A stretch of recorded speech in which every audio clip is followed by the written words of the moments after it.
Hello everyone, good afternoon, welcome back to my channel daily blog. এই চ্যানেলে আবার একটা নতুন ব্লগে তোমাদের সবাইকে অনেক অনেক ভালোবাসা ও স্বাগত জানাচ্ছি।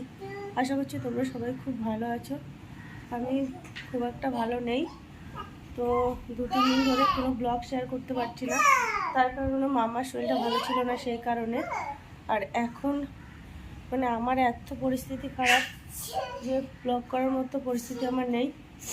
তো দেখো এখন এই যে একটা মতো বাজে আর আমি এখন রেডি হয়ে গেছি, মাম্মাকেও রেডি করে দিয়েছি। তো ভাবছো কোথায় যাচ্ছি? আসলে যাচ্ছি ডাক্তারের কাছে। মানে এতটাই পরিস্থিতি খারাপ, ডাক্তার না দেখালে হবেই না। মানে আমি নিঃশ্বাসটা টেনে তুলতে পারছি না, এতটা কষ্ট হচ্ছে। তোমাদের সাথে কথা বলছি হয়তো বুঝতে পারছো যে হাঁপিয়ে যাচ্ছি আমি। তো কি হয়েছে না হয়েছে ডক্টরের কাছে যাই। প্রথমত তো কাশি আর ঠান্ডাটা লেগেছে, এটা হচ্ছে। অনবরত কাশি হয়ে যাচ্ছে, নাকে সর্দিও রয়েছে, তার মধ্যে এতটা শ্বাসকষ্টের মতো হচ্ছে বুঝতে পারছি না কেন। তো যাই ডক্টর হয়েছে, তারপরে তোমার দাদাভাই মানে বাজার থেকে চলে এসেছে। ও জাস্ট গেছে আর বাথরুমে স্নানটা করে বেরোবে, তারপরে আমরা বেরিয়ে পড়বো।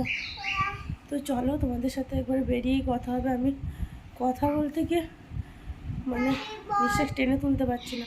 তো চলো পরে তোমাদের সাথে কথা হচ্ছে। মা আমার মনে ঘুম পেয়ে গেছে, ঘুমের টাইম হয়ে গেছে না, সকালে উঠেছে। ফোন করো যে ডাক্তার আছে তো। আরে হ্যাঁ, 2টো অবধি থাকবে বলেছে তো, আমাকে 1:30টার দিকে বেরোতে বলেছে।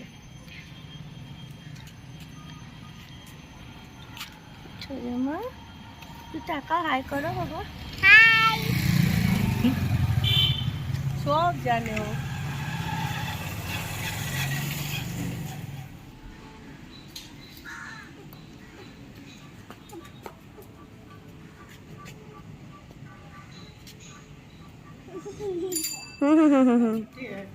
না না দোকান দিয়ে কোথায় যাবে? ওই বিঠতলা কালী মন্দিরটা আছে না, আরে মিলন মিলন সংঘ না মিলন সন্ধি।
তো ডক্টর দেখিয়ে বাড়ি চলে এসেছি।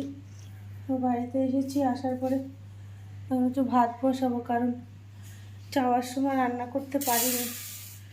তো ডক্টর চলে যেত আর সকাল থেকে উঠে পারছিলাম না, কষ্ট হচ্ছিল প্রচণ্ড। এখনও প্রচণ্ড কষ্ট হচ্ছে, কিন্তু খেতে তো হবে। তো প্রেশার কুকারে সিদ্ধ ভাত নামাবো, তার জন্য এখন এই চাল নিচ্ছি। আমি না দাঁড়িয়ে থাকতে পারছি না। তো ডক্টরবাবু যেটা দেখে বললেন যে আমার অক্সিজেন লেভেলটা অনেক কম আছে, মানে এমনই কম যে ইমিডিয়েটলি হয়তো অক্সিজেন দিতে হতে পারে।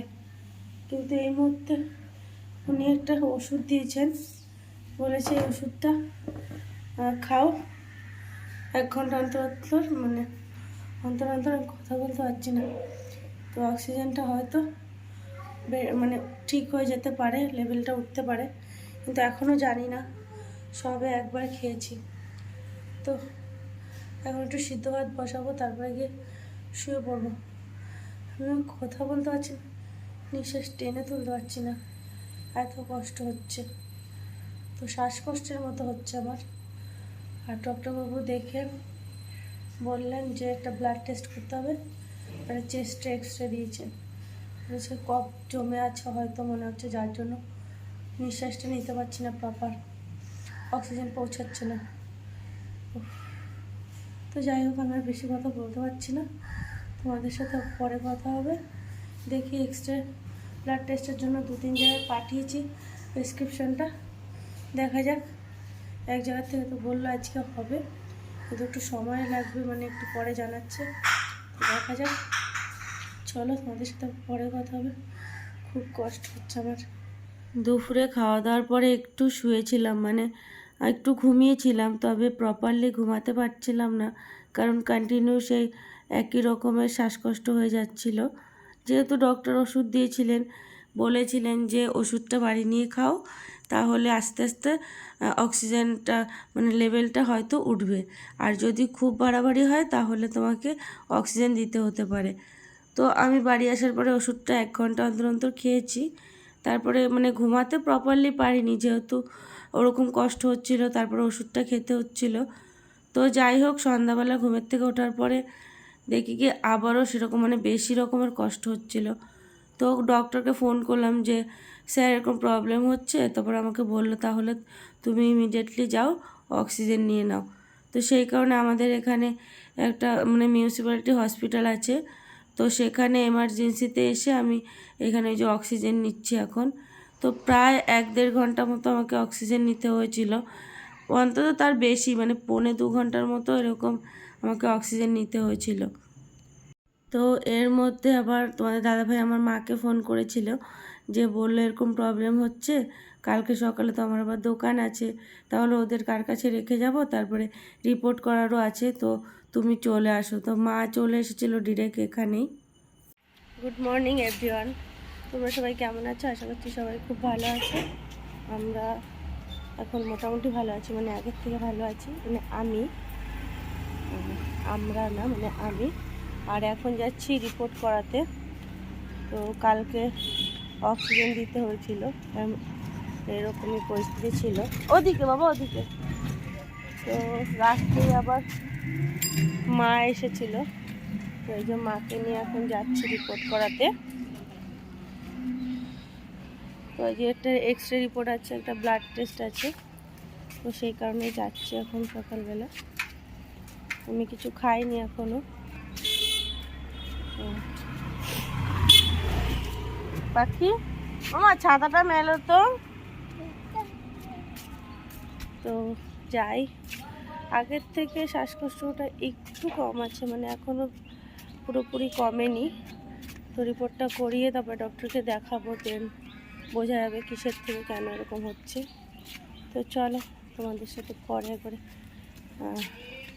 ডক্টর ওখানে গিয়ে কথা হবে।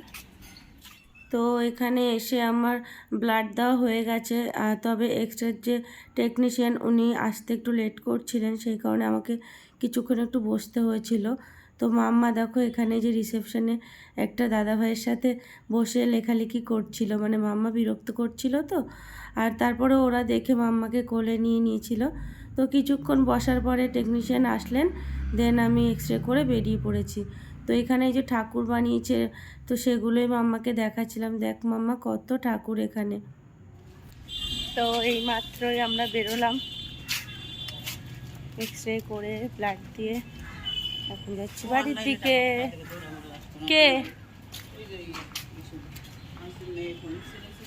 তো ফাইনালি সমস্ত কিছু মিটিয়ে বাড়িতে চলে এসেছি, আর মাম্মা ঘুমিয়ে পড়েছে, কারণ ওকে সকালে ঘুম থেকে উঠিয়ে নিয়ে গেছিলাম, ওর এখন আবার ঘুম পেয়ে গেছে বলে রাস্তাতেই ঘুমিয়ে পড়েছে। তো খায়ও নি কিছু, তো যদি জেগে থাকতো কিছু খাইয়ে দিতাম। তো দেখো গলার চেনটাও খুলে গেছিলাম, কারণ এক্সরে করতে হবে তো, তো সেই কারণে গলায় কিছু পরা যাবে না, কারণ আমার চেস্টের এক্সরে ছিল। তো রিপোর্ট আজকে সন্ধ্যাবেলায় দিয়ে দেবে, তোমার দাদাভাই গিয়ে নিয়ে আসবে। হ্যাঁ আনছি। তো আসার সময় বাড়িতেও খাবার রয়েছে, মানে ভাত তরকারি সবই রয়েছে, কালকে রাতে রান্না করেছিল, কিন্তু আসার সময় আবার এই যে অনেক কিছু কিনে নিয়ে এসেছি, এর মধ্যে আছে কচুরি, তারপরে জিলিপি, লাড্ডু, আর এখানে কচুরি সেই তরকারি দেয়নি জানো, নাকি দিয়েছি? হ্যাঁ দিয়েছে, আমি ভেবেছি দেয়নি। যাই হোক, এখন আমরা এই মা আর আমি মিলে খেয়ে নেবো। তো চলো, পরে তোমাদের সাথে আবার কথা হবে। আর মাম্মা দেখো এদিকে ঘুমিয়ে পড়েছে।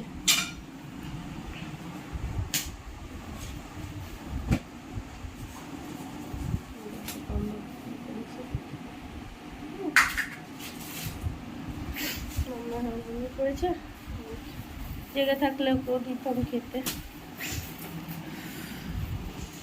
তো চলো, আজকের মতো ভিডিওটা এখানেই শেষ করলাম। তো এখন এই যে খাওয়া দাওয়াটা করে নেব। আর জানো তো, এখনও যে কথা বলছি না, তাও কিন্তু প্রচণ্ড রকমের আমার মানে কষ্ট হচ্ছে কথা বলতে, হাঁপিয়ে যাচ্ছি। তবে আজকে সন্ধ্যাবেলায় রিপোর্ট দিয়ে দেবে। রিপোর্টে কি আসে না আসে নেক্সট ব্লগে তোমাদের সাথে শেয়ার করব।